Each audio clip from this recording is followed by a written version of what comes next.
ഓതി. അയാൾ ചോദിച്ചത് മരിച്ചവർക്ക് ഖുർആൻ ഓതാൻ പറ്റുമോ? ഞാൻ പറഞ്ഞു ഓതാൻ പറ്റും. എന്താ തെളിവ്? ഞാൻ പറഞ്ഞു തെളിവ് പറഞ്ഞ എനിക്ക് തിരിയോ? തിരിയോ.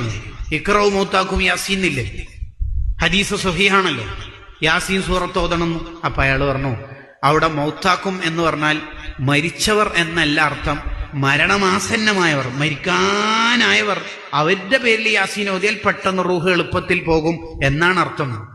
ഞാൻ പറഞ്ഞ ആ അർത്ഥം മാത്രമല്ല, മരിച്ചവർ എന്ന അർത്ഥവും ഉണ്ടെന്ന് ഇബ്നു ഹജർ റഹിമഹുല്ലാ പറഞ്ഞല്ലേ. അപ്പൊ അയാൾ പറയാ ആ അർത്ഥം ശരിയല്ല, മരിച്ചവർന്നേ മൗത്താക്കുന്ന അർത്ഥമുള്ളൂ. ഉറപ്പല്ലേ? മാറ്റോ ഇല്ലയോ? ഇല്ല. ഷുവർ? ഷുവർ.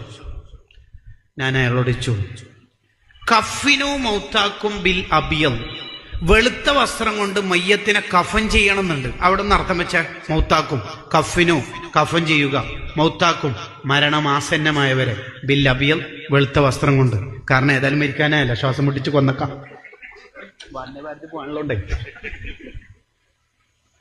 വെറുതെ ഇതിലൊന്നും ഒരു ക്ലിപ്പിലും നമ്മൾ വീണു പോകരുത് കൂട്ടുകാരെ. നമ്മൾ ഈമാൻ അങ്ങ് തെറ്റിപ്പോകും. ബിദ്അത്ത് എന്ന് പറഞ്ഞാൽ വലിയ രോഗം. ക്യാൻസറൊക്കെ വന്നാൽ ആകപ്പാടെ കൂടിപ്പോയാൽ മരിക്കേ ചെയ്യുള്ളൂ. ക്യാൻസർ വന്നാൽ, ബിദ്അത്ത് വന്നാൽ ചത്തുപോകും, ഈമാൻ ഉണ്ടാവില്ല. നല്ല ശ്രദ്ധിക്കണം.